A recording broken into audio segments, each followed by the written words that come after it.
Bien, buenas tardes a todos a una nueva charla, conferencia de la Orden Rosacruz ON, fundada por el maestro On Johansson. Vamos a hablar hoy de un tema muy interesante. Siempre lo ha sido y siempre lo va a ser, pues constituye el núcleo central de muchos relatos, mucha literatura medieval y sigue despertando gran interés, mucho misterio, etcétera, etcétera. Vamos a intentar hoy profundizar un poco en todo lo que es eso mismo, tal como relata el título, Santo Grial, historia, mito y simbología. Bien, pues el misterio del Grial, eso mismo, ha ocupado un lugar en la imaginación humana desde que empezó a difundirse por Europa en el medievo y continúa suscitando un gran interés. Existen toda clase de opiniones, investigaciones, etcétera. Todos se muestran una unanimidad en que se trata realmente de un tema histórico muy misterioso, ¿no? Profundo, algo cuya búsqueda pues, merece la pena dedicar la vida entera, sabiendo que a lo mejor dicha búsqueda pues, puede resultar infructuosa. Esta búsqueda pues, era precisamente el elemento dominante de los relatos medievales acerca del Grial. Y aun cuando esa misma búsqueda podía adoptar formas muy diversas, el objetivo era siempre semejante. Una meta, por supuesto, espiritual, que representaba la plenitud interior, la unión con lo divino, la autorización, etcétera, etcétera.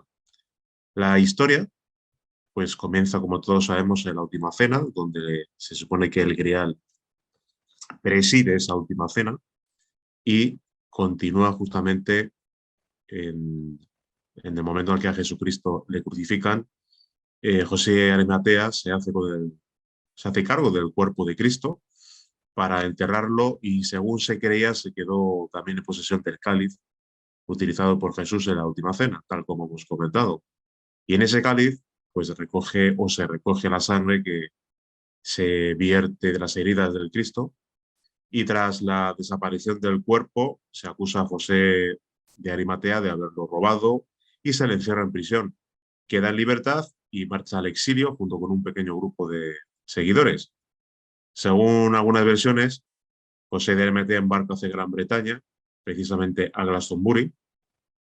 Sin embargo, a ese respecto, el escritor Julius Evola, el gran tradicionalista, que tantos temas relacionados con no solo el Grial, sino también otros temas de relieve como el tantrismo, budismo, etcétera, especifica que a Inglaterra también fue o se le llamó Albión o Isla Blanca, y Avalon la localidad de Glastonbury, quizás. Sin embargo, la antigua toponimia céltico-británica parece haber trasladado a Inglaterra algunos recuerdos y significados que se refieren esencialmente a la Tierra solar, que bien puede ser Thule u otra. En realidad, Avalon estaría refiriéndose a la mágica región Ginas, donde habitan los maestros, dioses, etc. La literatura medieval, de donde emana la mayoría de las fuentes sobre el Grial, estaría conformada no solo por la obra de Chrétien de Troyes, Robert de Boron y Wolfram von Eschenbach, con su Parzival, sino también por la Historia Rerum in Partibus Gestarum de Guillermo de Tiro en 1184, el Dolopatus de Juan de Haute-Seille en 1190, el Tituriel también de Wolfram von Eschenbach, Tristán y Solda de Godofredo de Estrasburgo, la demanda del Santo Grial, etc. Estos son precisamente los principales. Aquí tenemos la obra cumbre de Wolfram von Eschenbach, del Parzival, y muchas obras derivadas precisamente de esta idea pues surgen en esa época, en el medievo. Bien, ¿cuál es, según el maestro Viracocha, el recorrido que hace el Grial? Bueno, el maestro Viracocha, en cuanto al posible recorrido y ubicación de la Santa Copa del Grial, afirma lo siguiente: el cáliz, que como lluvia bendita recogió la sangre del Salvador en el Gólgota, la copa sagrada que recibió en su seno aquel divino emblema de redención, estaba en aquellos tiempos bajo la custodia de los esenios, para venir más tarde a ser depositada en la santa montaña de Montserrat, donde permanece invisible, ocultándose de aquellas miradas profanas que aún no han aprendido a mirar al cielo. Pero desde la custodia de los esenios no vino directamente a Montserrat. En poder del santo José de Arimatea estuvo antes depositado en varios lugares y sobre todo pasó con él 2 veces por España. quedando guardado temporalmente en sus dos templos iniciáticos. Según se lee en tradiciones y apuntes esotéricos recogidos en Irlanda, donde tocó primeramente, fue en Galicia. Allí fue recogido en una montaña en la que todavía se guarda un cáliz sagrado cuya existencia muy pocos, pero buenos gallegos conocen. Aquí vemos precisamente en esa diapositiva, hay una curiosidad y es que el escudo de Galicia pues está representando precisamente al grial. Bien, continuemos con lo que dice el maestro Viracocha. Luego vino a parar a la sierra de Aracena, en la provincia de Huelva, ocultándose en una cueva donde existía un templo iniciático, cuyo plano se dice actualmente que ha sido encontrado entre los manuscritos del insigne Benito Arias Montano. Pero un pequeño paréntesis, esta zona realmente en Alajar, Huelva, la población de Alajar, tal como dice el maestro Viracocha, en la sierra de Aracena, es realmente pues, muy misteriosa. Eh, Aquí vemos lo que se llama la Peña Arias Montano, porque fue precisamente Benito Arias Montano, el bibliotecario de la Biblioteca del Escorial, que estuvo muy ligado a Felipe II, el que al final de sus días se retiró justamente aquí, a lo que se llama la Peña Arias Montano, y ahí precisamente hay una serie de cuevas. En una de ellas dicen más una cosa que estuvo justamente el Grial. Benito Arias Montano realmente es un personaje bastante curioso a estudiar, desde luego, porque representa lo que es el arquetipo del hombre renacentista, versado en multitud de lenguas, idiomas. Fue acusado en aquella época de judaizante, porque escribió lo que es, aparte de la Biblia políglota, hablaba lo que es el hebreo a la perfección.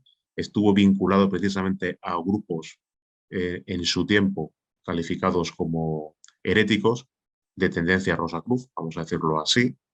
Y, y la verdad es que es una vida totalmente apasionante. Se dice que el mismo Felipe II fue a visitarle a donde estableció su morada, en la Peña Arias Montano. E insisto, hoy en día, pues la Peña Arias Montano, esa zona está llena de cuevas, algunas no se pueden explorar, se han explorado todas, pero algunas no se pueden explorar porque ahora tienen peligro de derrumbe. Y en una de ellas, en las que precisamente el maestro Burecocha dice que ese mapa de esa cueva es la que recoge Benito Arias Montano y que en principio hoy en día se podría visitar, pero dando las palabras de pase. Famosas el ábrete sésamo. Evidentemente no estamos hablando de un acceso tridimensional, sino de otro. Y ahí ya dejamos a los amigos que puedan seguir investigando este tema apasionante. Alguna pista hemos dado cuando hemos hablado sobre el tema de los ginas, etcétera, etcétera. Y lo mismo ocurre en Montserrat, el cual vamos a ver ahora mismo. Continúa el maestro Uriacocha diciendo, hoy el verdadero grial, el cáliz sagrado, se encuentra en Montserrat.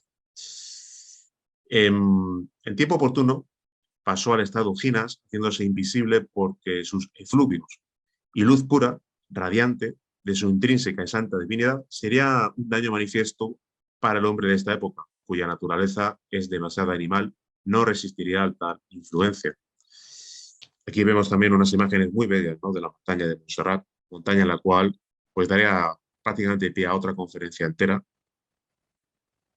Y vamos a dar una pequeña, vamos a decirlo así, indicación o pista para los amigos.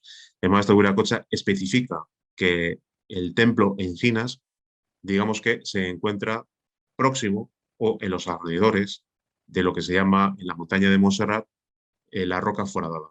Aquí vemos que también a esa roca se le llama Chacmol, porque adopta una forma de Chacmol, y el maestro Viracocha se refiere precisamente a ese triángulo donde en la diapositiva de la imagen, en la parte de la izquierda, vemos que asoma el sol. Ahora lo vamos a ver concretamente un poco más ampliado. Ahí vemos ese triángulo y vemos perfectamente esa cabeza, que bien puede ser una cabeza de dragón, etc. En esa zona se supone que podría estar en estado de ginas precisamente el Templo del Grial. Aquí vemos otra diapositiva de la zona y ahora comprendemos por qué esa roca también se la llama Chacmol, el Chacmol de Montserrat. Bien.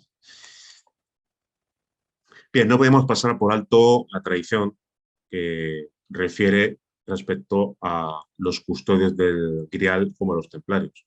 El mismo Julius Evola afirma, en Wolfgang von Essenbach, los caballeros del Grial son llamados templais, es decir, templarios, aunque en su relato no figure un templo, sino solo una corte. En algunos textos son los monjes caballeros de la isla misteriosa y llevan el signo de los templarios, una cruz roja sobre fondo blanco. En el Parzival de Wolfgang von Eschenbach, la identificación de la Orden del Grial con el Temple no ofrece duda alguna.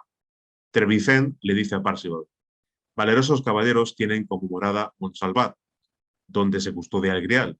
Son los templarios. A menudo marchan lejos en busca de aventura, viven de una piedra, su esencia es todo pureza. Se la llama Lapsip Exilis. En numerosos personajes, Wolfgang designa a los caballeros del Grial con el nombre de templarios. Así es también como los llamará más tarde en su fragmento de Tituriel. Y dice lo siguiente: podemos ver entre los caballeros del Temple a más de un corazón afligido. Ellos, a quienes Tituriel habría sacado más de una vez de duras pruebas, cuando su brazo defendía caballerosamente el Grial con la ayuda de los suyos. Bien, aquí refiere, insisto, lo que es una tradición recogida en la literatura medieval por parte de estos autores, refiriéndose precisamente a los templarios. Bien, existe también la idea del Grial custodiado por los cátaros.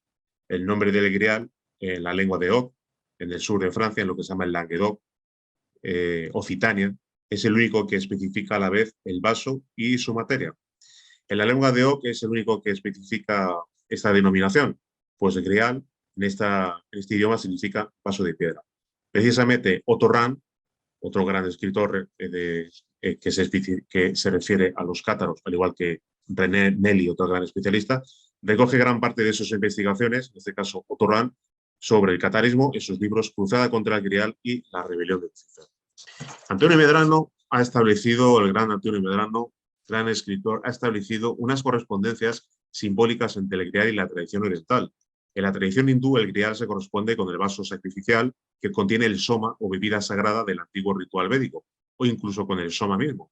Según el autor Burnov, el samudra o recipiente del soma es el vaso que contiene la sangre del dios viviente, de Agni, personificación del fuego, del mismo modo que el Grial contiene la sangre de Cristo inmolado. Tanto uno como otro representa el vaso universal o vaso de purificación en que se recoge el principio del calor y de la luz, de la vida, de la sabiduría.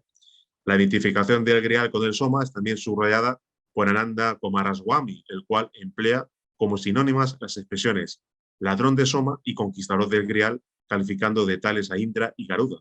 De Indra, tras conquistar por esposa a Apala, beberá de sus labios el soma. Dice el citado autor que es el conquistador del Grial de los Vedas. Garuda, el ave solar de Vishnu, la cual, pasando a través de la rueda de bruñido acero radiante como el sol que protegía el soma, se apodera de este para entregarlo a los dioses y a los hombres. Arquetipo del vaso sacrificial que contiene el soma y exacto gemelo del santo cáliz cristiano es la copa de Asura o cuenco del padre Titán del que habla el Rig Veda. El soma, llamado en el Rig Veda padre de los dioses, y la deidad semejante al sol, es néctar celestial, el elixir de inmortalidad, el agua de vida, y tiene su equivalente con el aoma avéstico y la ambrosía del mito griego, servida a los dioses del Olimpo, o la hidromiel de la mitología nórdico-germánica, el milagroso Oderi, brebaje de la poesía de la eterna juventud. De ahí la correspondencia del vaso del soma con el Grial, en el cual se guarda la sangre del Cristo. A esto se añade que las virtudes del soma son, de acuerdo al texto védico, las mismas precisamente que las del Grial, del medievo. El soma aparece relacionado con la luz y el sol. Ser celeste y luminoso se revela como un campeón de luz contra las tinieblas. Los textos védicos lo asimilan a menudo al sol, comparando sus rayos con los del astro rey. Por lo que se refiere al nexo que une el soma con la luna, soma es el nombre más usual al astro nocturno, recibe en sánscrito esa denominación, y que la luna se presenta como un recipiente que recoge en medio de la oscuridad de la noche la luz del sol, que es la que le hace brillar. De ahí que la luna sea contemplada por los hindúes como el cáliz de la ambrosía divina que beben los antepasados y los dioses, y la sustancia lunar como esperma o simiente de vida. Si el sol es el principio de vida, la luna representa a las aguas primordiales, origen de todo lo que es visible e invisible. Según el Prajna Upanishad, la imagen de la luna como recipiente solar resulta evidente en su variante de cuarto creciente, que reproduce efectivamente la forma semicircular de una copa o cáliz. Karapatri afirma: la luna es la copa del soma del elixir sacrificial, colocado cerca del tercer ojo de Shiva, que es de fuego. El creciente de luna muestra el poder de procreación. El escritor Danileu comenta dicho texto diciendo que la luna simboliza el cáliz del esperma, el poder sublimado del eros cercano al fuego de la ástesis. Así entonces, Antonio Medrano afirma que existe un nexo que une la media luna con el linga, el falo, otro de los símbolos de Shiva, nexo que tiene su exacto equivalente en el vínculo que une al cáliz y la lanza en el mito medieval europeo. Tanto la luna como el cáliz representan el elemento femenino, horizontal, receptivo y engendrador, mientras que la lanza, que posee una innegable significación fálica, y el lingam simbolizan el principio masculino, vertical, símbolos también de la propia cruz, la cual es un símbolo de magia sexual. Es el crisol de la alquimia, como veremos más adelante. En el cuenco de Buda, continuando concretamente con la tradición oriental, reaparece el tema de la copa de la abundancia y del alimento que satisface todas las necesidades. Un leitmotiv, por decirlo así, por expresarlo de esa manera, capital dentro del mito del Grial. La polaridad copa-lanza reaparece incluso con una similitud más llamativa y evidente en otros muchos pares de objetos simbólicos de la tradición budista, como la rueda y el tridente, Trisula, el disco y el pilar, el ganta y el vajra en el budismo tibetano, símbolos de receptividad femenina y de energía viril, de la sabiduría y de la compasión, o el cuenco y el bastón tan frecuentes en la simbología del budismo mahayana. Pues también puede citarse al Mahakala tántrico, que en uno de sus 4 manos sostiene una bóveda craneal llena de amrita, el néctar divino, mientras que en otro esgrime una espada. De nuevo, símbolos de la receptividad femenina y del espíritu solar o falo en el caso de la espada. ¿Y qué podríamos decir entonces en el taoísmo? Bien, Antonio Medrano continúa diciendo que en el taoísmo el cáliz del Grial encuentra su equivalente en el vaso de la diosa Kuan Yin, la virgen celestial taoísta, que encarna la armonía, la sabiduría y la compasión, la pureza y la fertilidad, y se caracteriza por su disposición a ayudar a cuantos se hayan perdidos o se han extraviado su camino en la vida. En sus manos, Kuan Yin porta una especie de vaso o pequeña botellita de jade que contiene el agua de vida o néctar de la inmortalidad. Un vaso que, en virtud de las cualidades que distinguen a su portadora, se presenta además como un vaso de sabiduría, rasgo presente también en el Grial. El místico que se oculta detrás del Grial al ser realizado, en un momento dado puede llegar a comprender que en el taoísmo, en el vaso de Kuan Yin y en la copa de jade, contienen eso que es el elixir de oro, eso que es el elixir de vida taoísta, que se halla en relación con la fuente de vida. Los mitos taoístas hablan de una isla de bienaventurados, Penglai, situada al oriente, y en la que brota la fuente de vida, cuyas aguas, que emanan de una roca de jade, dan la eterna juventud.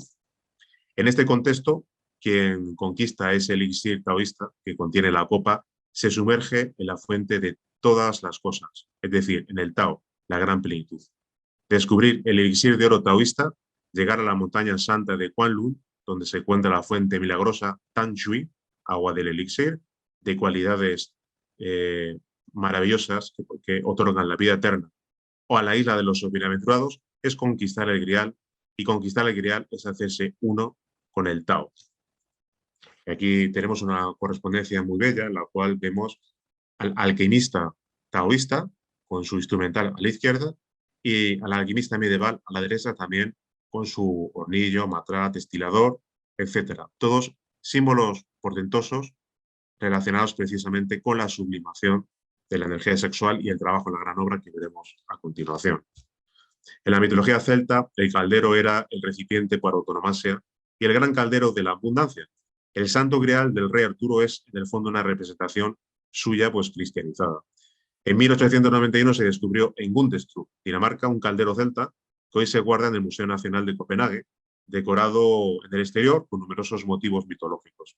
Aparecen representados por dioses, dioses de la fertilidad y de la regeneración, que portan también truenos, y una escena en la que los guerreros muertos se les está sumergiendo en un gran caldero para que resuciten. La Europa nórdica es un hervidero de mitos griálicos, esa forma honda de receptáculo hemisférico y su capacidad de suministrar alimentos continuamente, como si de un cuerno de la abundancia se tratara, presente ya desde los tiempos paleolíticos, por ejemplo en la Venus pirigordiense de Lausel o Dama del Cuerno, fechable hace unos 23.000 años, influyeron en la concepción del grial, el pozo mágico del que emana la abundancia, que da la vida como si de un útero se tratara, primero receptáculo del ser humano. Bien, hay un pequeño paréntesis, como todos seguramente han leído, hay una pequeña mención a también, nos habla concretamente la tradición, las antiguas crónicas, de que cuando Lucifer, rebelado contra Dios a las alturas de los cielos, fue vencido por San Miguel, el Todopoderoso, antes de precipitarlo en los abismos, pues hizo caer a sus pies la incomparable esmeralda que adornaba y protegía su frente como una deslumbrante diadema. Bien, regresando a la mitología celta, la gran divinidad característica de los celtas era la diosa Don o Dona, y entre sus hijos figuraba el dios Lugh. Dona poseía un gran recipiente o vaso mágico de bronce que contenía todos los gérmenes de vida de los hombres, animales y plantas, y así se puede decir que los demás dioses se querrían apoderar de ese caldero mágico. Lugh, hijo de Dona, tenía en su posesión una lanza divina que aseguraba la defensa y conservación de quien la poseía. Bien, hablando precisamente de la cultura celta, de aquellas tierras de Irlanda, Escocia, etcétera, Inglaterra, vino en su momento la predicación de San Patricio. Entonces, los viejos menires y las piedras de los cronlebs se llenaron de cruces y símbolos cristianos. La imaginación de los fieles relacionó el vaso de la diosa Dona y la lanza de luz con el grial y la lanza de Longinos. Así surgió el mito del rey Arturo. Los caballeros de la mesa redonda partieron por toda Gran Bretaña en la búsqueda del divino tesoro del grial, y sobre el camino de cada uno de los caballeros se dirigieron a su encuentro pues, las aventuras más arriesgadas, los peligros y los combates más difíciles, los sortilegios más diabólicos que ponen a prueba sobrehumana su fuerza de carácter, su valentía guerrera, su valor moral, etcétera, etcétera. Como podemos ver, parece ser que en la búsqueda del grial, pues no hacía más que atravesar los caballeros pruebas y pruebas, de la misma manera que alguien que se considera aspirante a Rosacruz, en su avanzar, cuando se esfuerza al máximo en su camino y en la vivencia de los 5 valores, los cuales explicaremos al final, pues obviamente también es sometido a pruebas y pruebas en la conquista de más y más despertar conciencia en lo que es su objetivo hacia el íntimo, hacia el ser y hacia la realización de esa gran obra descrita por esos grandes autores que aparecieron en el medievo y que plasmaron en sus libros pues todo el modus operandi a nivel simbólico para realizar lo que es todas las operaciones alquímicas hasta su finalización, hasta su cristalización final en lo que es la piedra filosofal o la encarnación del lápiz denominado claramente el Cristo íntimo. El grial antes de Mitratúrico fue relegado por la reina, regalado por la reina de Saba a Solimán o Salomón, el rey solar, y según otros fue patrimonio de los tuatas de Danan, raza jina, del Gaidil, la Galicia británica. Vino a parar esta santa reliquia a San Juan de la Peña, que está concretamente en Huesca, pasando por los lugares a los que hemos hecho referencia según el Maestro Viracocha. Nos vamos acercando poco a poco al verdadero misterio del grial. Vamos a comprobar qué es lo que afirma ese enigmático alquimista, ese gran maestro mencionado por el maestro Johansson sobre el grial. Nos referimos al gran Fulcanelli y afirma lo siguiente. El grial, ¿quién lo duda hoy? Es el más alto misterio de la caballería mística. Es el velo del fuego creador, el Deus Asconditus, en la palabra Inri grabada sobre la cabeza de Jesús en la cruz. Cuando Tituriel edifica su templo místico, es para que arde allí el fuego sagrado de las vestales, de los mazdeos, incluso de los hebreos, ya que los judíos mantenían un fuego perpetuo en el templo de Jerusalén. Los 12 custodios recuerdan los 12 signos del zodiaco que recorre el sol arquetípico del fuego vivo. Serapis se representa a menudo con el mismo objeto sobre su cabeza, llamado gardal, en las riberas del Nilo. En ese gardal conservaban los sacerdotes el fuego material, como las sacerdotisas el fuego celeste de Ta. Para los iniciados de Isis, el Gardal era el jeroglífico del fuego divino. Y ese Dios fuego, ese Dios amor, se encarna eternamente en cada ser, ya que todo el universo tiene su chispa vital. Es el Cordero inmolado desde el comienzo del mundo que la Iglesia Católica ofrece a sus fieles bajo las especies de la Eucaristía conservada en el copón como el sacramento del amor. La copa sagrada, así como el grial y las cráteras sagradas de todas las religiones, representa en realidad al órgano femenino de la generación. Aquí, digamos que hago un pequeño paréntesis, porque digamos que lo que está mencionando Fulcanelli es la clave fundamental para comprender lo que vamos a hablar después. Vuelvo a repetir. La copa sagrada, así como el grial y las cráteras sagradas de todas las religiones, representan al órgano femenino de la generación y corresponde al vaso cosmogónico de Platón, a la copa de Hermes y de Salomón, y la urna de los antiguos misterios. El gardal de los egipcios es, pues, la clave del grial. Es, en suma, la misma palabra. En efecto, de deformación en deformación, gardal se ha convertido en gradal y luego, con una especie de aspiración, en grial. La sangre que bulle en el santo cáliz es la fermentación ígnea de la vida o de la mistización generadora. Señalar que Fulcanelli deja caer claramente que el grial representa, tal como él lo expresa, el órgano femenino de la generación, es decir, el yoni, la sagrada vulva. Es gracias al vaso regenerador, al yoni sexual femenino, donde se forjan los dioses. El santo grial es el cáliz de la suprema bebida, la copa iniciática de Sukra y de Manti, nombre de las dos copas empleadas en los ritos del misterio, Soma, dios de la religión hinduista. El Santo Grial nos invita, pues, a comprender la necesidad de la práctica de la magia sexual para lograr nuestro despertar y regeneración para poder ingresar en el Monsalvat trascendente. El venerable maestro Johansson afirma lo siguiente. La energía solar es el soma de los indostanes y su aprovechamiento íntimo y máximo depende de las constantes cocciones en el hornillo del alquimista. La vida viene del sol. Esa vida se almacena en las aguas espermáticas, en la simiente humana divina. Lo más precioso que tiene la criatura humana es su semilla, su simiente. Nada hay en el universo que tenga un valor semejante al de la simiente humana. La simiente humana es invalorable. La simiente humana es energía solar, latente. Basta saber cómo desarrollar todo el potencial energético contenido en el Enseminis para transformarnos completamente, convertirnos en seres humanos y realizarnos como verdaderos hombres. La energía sexual es vida y es gracias a esa energía contenida en nuestra simiente sexual, nuestra simiente divina, que podemos elevarnos del nivel de bestialidad en que se debate la llamada humanidad hasta las ígneas alturas del superhombre. Es el sexo, el sacrosanto lugar donde se almacena esa energía solar. Toda la vida del universo ha tenido como punto de partida un óvulo y un espermatozoide.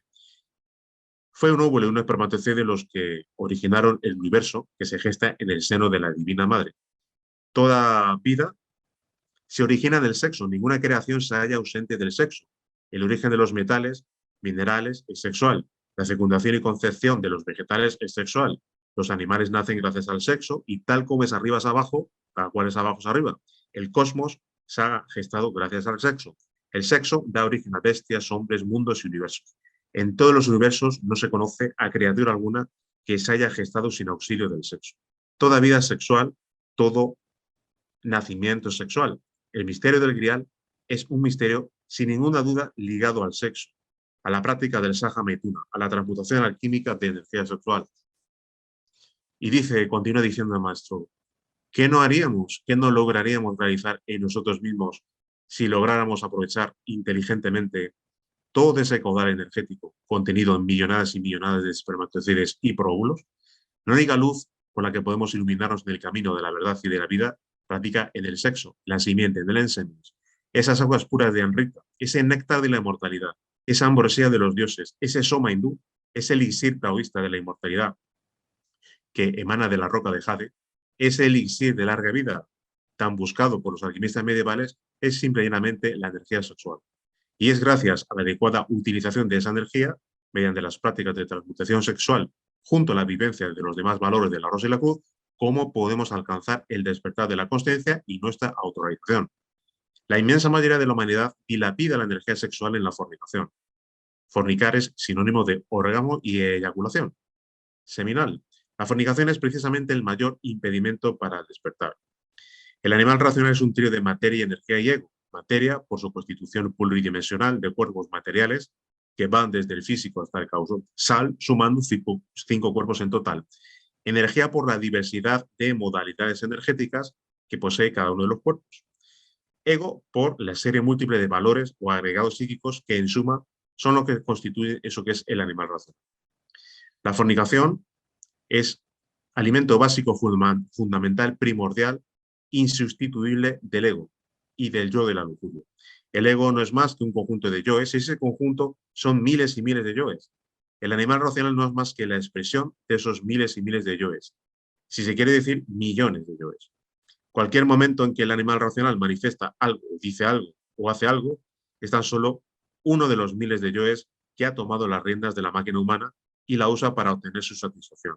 La comprensión de la simbología del grial nos conduce a trabajar en la forja de los dioses, con el gran arcano, con el arcano solar, con el Saja Maituna. Toda la enseñanza de la transmutación sexual constituía y constituye en todo colegio de iniciados el pilar fundamental para la construcción del templo donde se ofician las bodas alquímicas. La más importante regeneración que se logra gracias a la construcción del templo donde se ofician las bodas alquímicas. La más importante regeneración se logra gracias a la transmutación sexual, es la transformación integral de la consciencia. La luz ígnea de la transmutación sexual es la que nos permite comprender a la bestia interna y luego de la comprensión viene su aniquilación. Para cambiar algo dentro de uno mismo hay que cambiar primero la sexualidad. Transmutación es cambio, transformación, revolución. Transmutación sexual es cambio consciente de la mecanicidad y rutina bestial en acto voluntario y controlado íntegramente. Es transformación de la materia caótica en energía pura, ígnea, radiante, con cuyo poder divinal realizamos la más grande de las revoluciones, la revolución de la consciencia. Y solo en base a constantes transmutaciones del enseminis se logra despertar consciencia, generar o crear los cuerpos internos de naturaleza crística y vestidos de boda, llegar a la sublime gran boda alquímica de las almas gemelas para luego, siendo uno en el Padre, sumergirnos en la inquietada luz de lo absoluto. Y es gracias a la energía vital contenida en el semen, en el enseminis, que todo aspirante a Rosa Cruz se hace merecedor a la maravillosa vara de Aarón, o sea, al báculo de Bram, al bastón de mando de los patriarcas. Es gracias a la energía divinal contenida en el enseminis, la misma que sabiamente utilizada nos confiere la maravillosa espada Excalibur del rey Arturo, la ígnea espada entregada a Perseo. Y es gracias al grial, al sagrado cruce unión del Lingam Johnny, cómo podemos despertar conciencia y como consecuencia del trabajo en la fragua de los dioses, con el arcano solar y vivencia de los demás valores de la Rosa de la Cruz, despertar Kundalini, aniquilar al ego y completar la gran obra de la alquimia esotérica.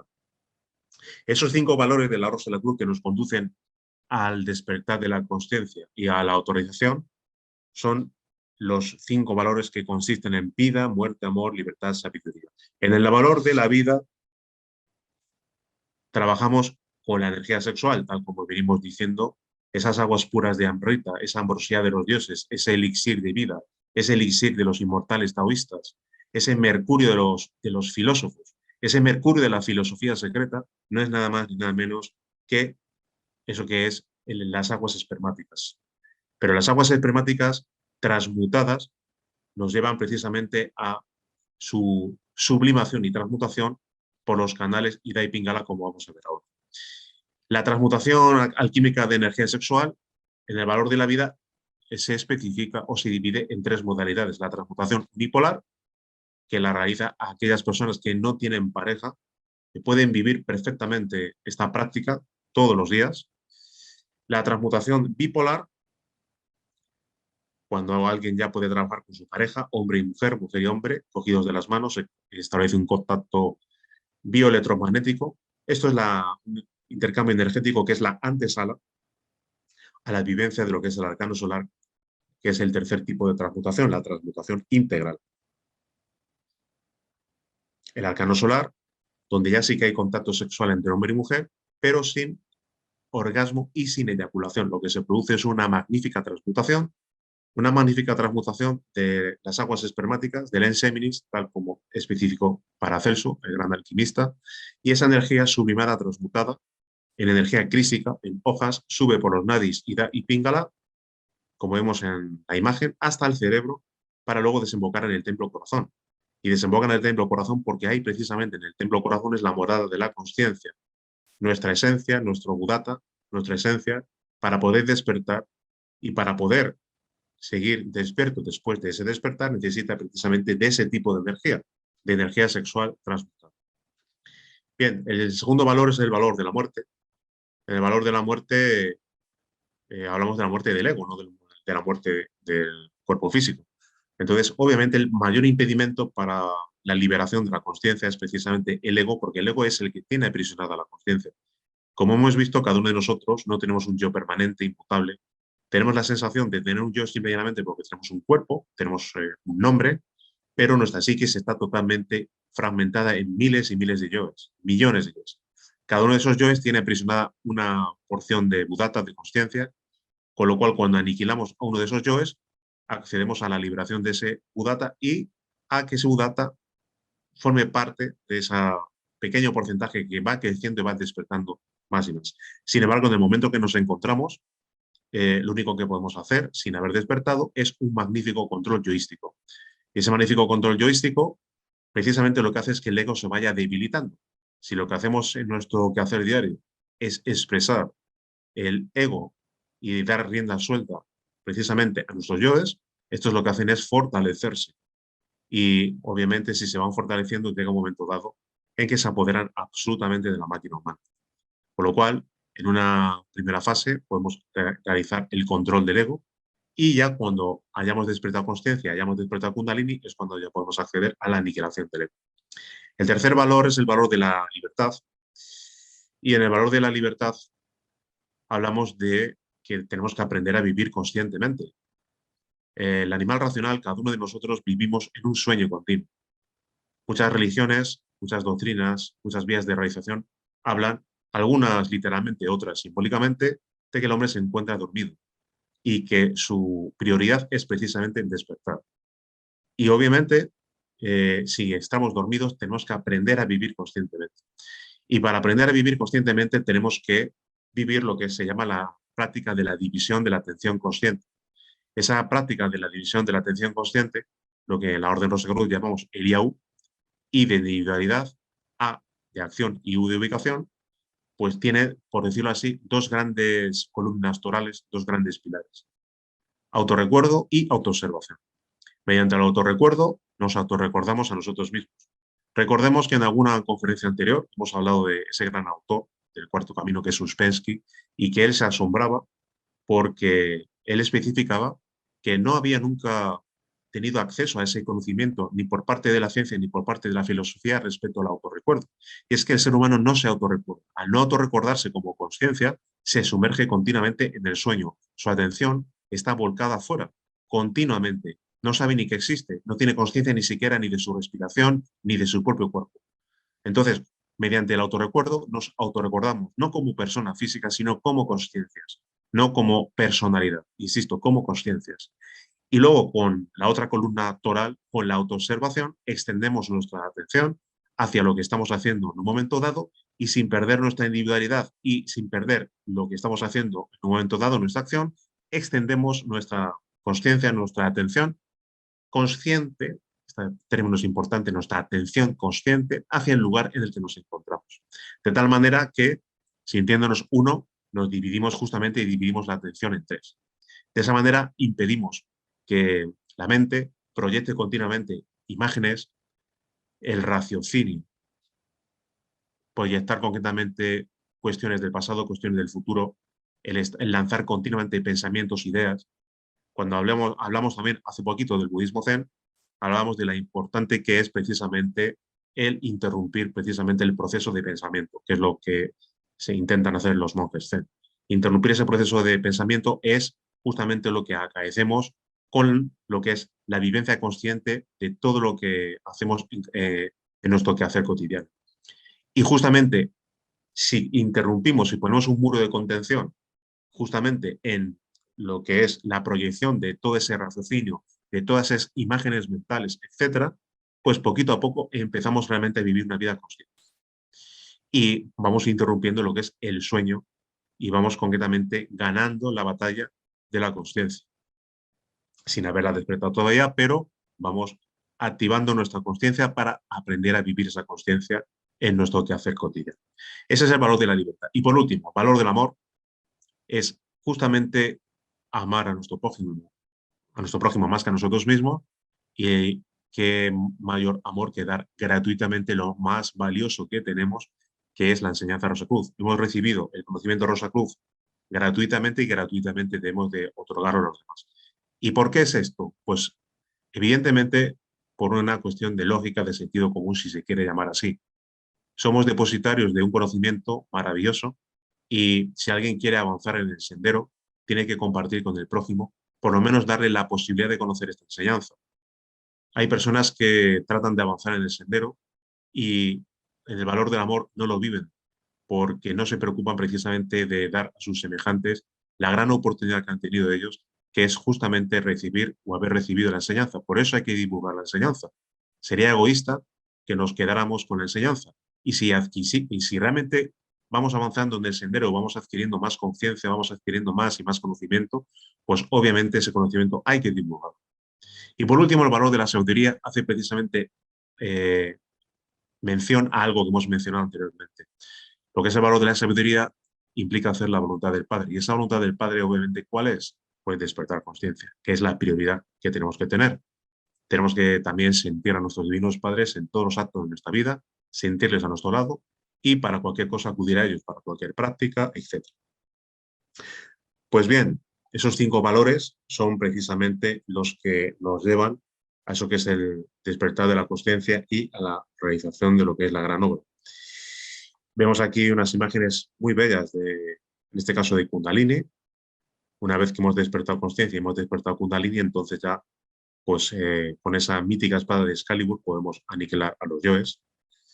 Aquí tenemos a la Divina Madre Kundalini y a la izquierda justamente una representación de uno de los grabados de la fuga de Atalanta que ya explicamos en su momento de Michael Mayer, ese Rosacruz alemán, donde plasma en su obra una serie de grabados, una simbología alquímica portentosa. Ya tenemos al aspirante ciego, pero que sin embargo con su candil y su bastón es guiado por la Madre Divina, por la Divina Madre Naturaleza, en este caso nuestra Divina Madre. Ya hemos comentado la muerte del Eco, aquí vemos la medusa mitológica totalmente decapitada por Perseo, que es lo que tenemos que hacer nosotros. Nuestra psiquis, la confracción de nuestra psiquis, todos son miles y miles de yoes. El Buddhata, la conciencia, está prisionera, totalmente prisionera por cada uno de los yoes, y el ego aprisiona totalmente a la conciencia. Tenemos que liberar a la conciencia del ego.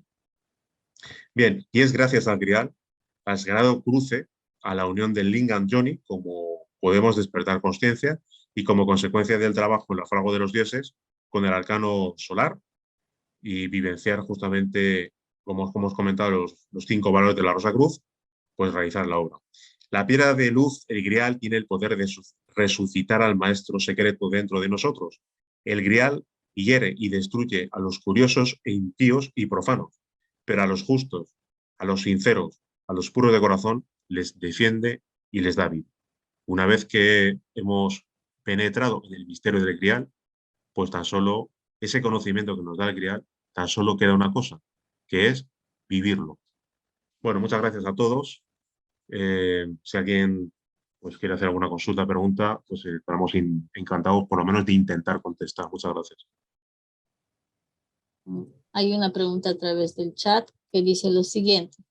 Respecto a lo que mencionas, al acontecimiento que se menciona de la rebelión en el cielo y la batalla de San Miguel,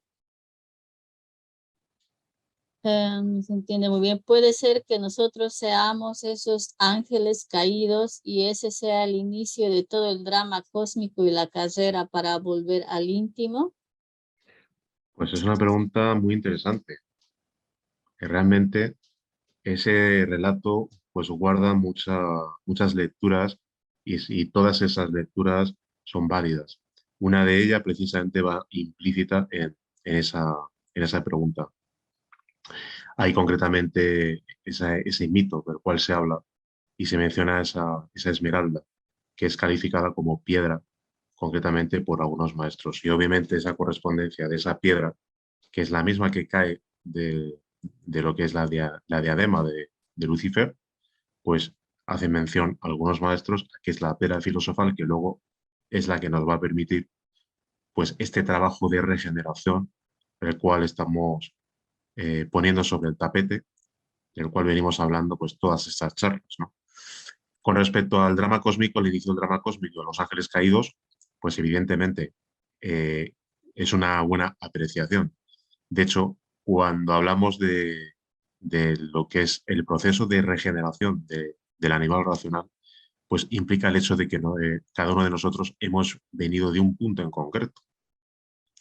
Entonces, hay muchísimos maestros, ángeles, arcángeles, que de toda su perfección, con toda su perfección, obviamente, pues perdieron todas sus, vamos a decirlo simbólicamente, joyas, logros esotéricos, etcétera, debido precisamente a haber caído en fornicación y fornicar más y más. Entonces, evidentemente hay ángeles caídos y lo que están haciendo muchos ángeles caídos es intentar precisamente volver a recuperar su estatus, volver concretamente a recuperar, a regenerarse para poder de nuevo conquistar ese estado consciencial de ángel, arcángel, querubín, etcétera, etcétera, etcétera. Con lo cual, pues la pregunta está muy encaminada a algo que es muy certero.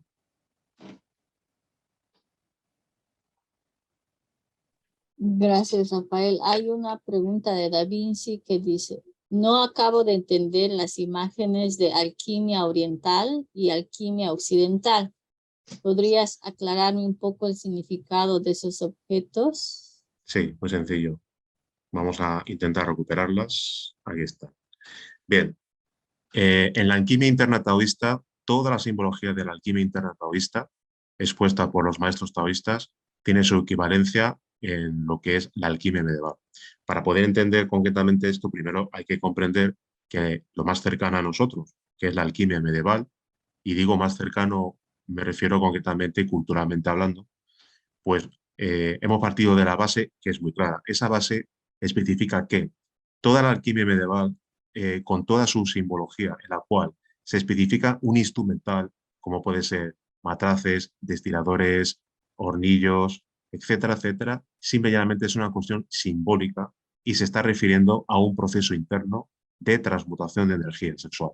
Bien, en la alquimia interna taoísta estamos en las mismas. Si bien en esta imagen estamos viendo a la derecha justamente el arquetipo del alquimista trabajando en su laboratorio con su instrumental, en la imagen de la izquierda, de la misma manera, vemos a un taoísta trabajando también con su pequeño laboratorio y su instrumento semejante al que pueda ser también un destilador, donde se supone que está intentando obtener ese elixir del cual hablan los inmortales taoístas. De la misma manera, ese elixir de larga vida es el que se buscaba también por parte de los alquimistas de la Edad Media. Algunos lo buscaban de manera literal y otros especificaban en sus libros que ese elixir de larga vida por parte de los alquimistas medievales y su descripción era simplemente lo que hemos dicho, energía sexual. Pues también en el taoísmo, ese elixir de larga vida, ese elixir de inmortalidad taoísta, corresponde a energía sexual. Hay correspondencias simbólicas que establecen exactamente el mismo significado, tanto en la alquimia interna taoísta como en la alquimia medieval europea. Y en este caso, en el instrumental que vemos, simplemente es ese, un matraz de destilación en la parte de la derecha y un matraz de destilación en la parte de la izquierda. La única diferencia, simple y llanamente, es la forma de expresión. Por una parte, la alquimia medieval europea y por otra parte, en la parte de la izquierda, pues la alquimia interna taoísta. Nada más. Gracias, Rafael. Vamos a ver, hay una pregunta que dice, en el Código Da Vinci menciona que el Santo Grial es el útero de María Magdalena. ¿María Magdalena y Jesús tuvieron hijos? Bien, es una pregunta pues bastante clásica. Si no recuerdo mal, el maestro viene a especificar que no.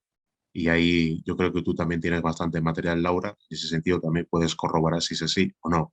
Eh, con respecto al código da Vinci, hay justamente, si volvemos a visionar la película, una cuestión muy importante que es cuando empieza a hablar en el guión de que los dioses paganos eh, consideraban llegar a Dios mediante el sexo. Esa frase la dice literalmente en el Código da Vinci. Pero cuando en el Código da Vinci empiezan a hablar precisamente de la descendencia de Jesús, bueno, se nos desvía del tema realmente de interés.